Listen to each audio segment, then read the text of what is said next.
김건희 특검이 오늘 윤석열 전 대통령을 피의자 신분으로 처음 소환했습니다. 8시간 가까이 진행된 조사는 이제 곧 마무리될 전망입니다. 취재기자 연결합니다. 안동준 기자. 네, 김건희 특검 사무실입니다. 네, 윤 전 대통령 조사 거의 마무리됐습니까?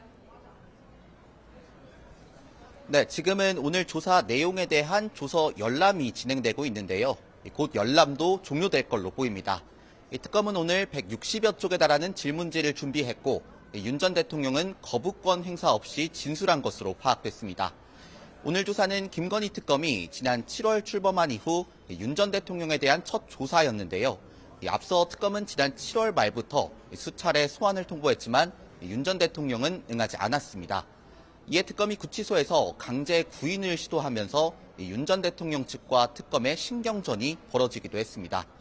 다만 수사기간이 오는 28일로 끝나는 걸 고려했을 때 오늘 윤 전 대통령 소환 조사는 처음이자 마지막이 될 가능성이 큽니다.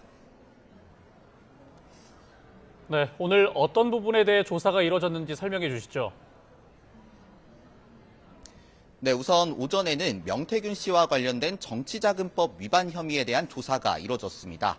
윤 전 대통령 부부가 명 씨로부터 2억 7천만 원 상당 여론조사를 무상으로 받았다는 의혹입니다.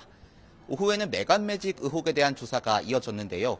김상민 전 검사와 서희건설 이봉관 회장, 이배용 전 국가교육위원장 등이 인사청탁을 대가로 건넨 금품에 대한 의혹이 포함됐습니다. 이후 관저 이전 특혜 의혹에 대한 조사가 진행됐고요. 윤 전 대통령이 대선 후보 당시 공개 토론회에서 김건희 씨의 도이치모터스 주가 조작 의혹 등과 관련해 허위 사실을 공표한 혐의도 조사했습니다. 양평고속도로 특혜 의혹에 대해서도 캐물었는데요. 여러 의혹에도 불구하고 오늘 조사는 꽤 속도감 있게 진행됐습니다. 네, 이제 관건은 특검이 윤 전 대통령 부부에게 뇌물죄를 적용할 수 있는지 여부죠. 네, 그렇습니다. 특검은 인사청탁을 대가로 한 금품 수수 의혹에 대해 김건희 씨에게 적용할 최종적인 혐의를 고심하고 있습니다. 해당 의혹에 대해서는 알선수재와 이보다 더 형량이 높은 뇌물죄 적용이 가능한데 뇌물죄는 공무원에게만 적용되는 신분범죄라 김 씨에게 단독 적용이 불가능합니다. 하지만 특검이 윤 전 대통령을 뇌물죄 정범이라고 판단한다면 김 씨 역시 뇌물죄 공범으로 기소할 수 있습니다.